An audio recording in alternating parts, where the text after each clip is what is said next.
This is Honor View 20, and today I'll show how you can record the screen on this device. So to start, you will need to launch the control panel.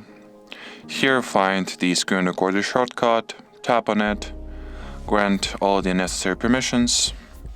I forgot to grant the mic permission or accidentally rejected it, so let me allow it real quick.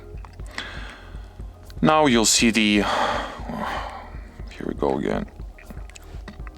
Now you'll see this little introduction guide, and here is your shortcut. So while recording the screen, you can mute mic, unmute your microphone, and in order to finish the screen recording, just tap at this part over here, and now your screen recording is saved to the gallery.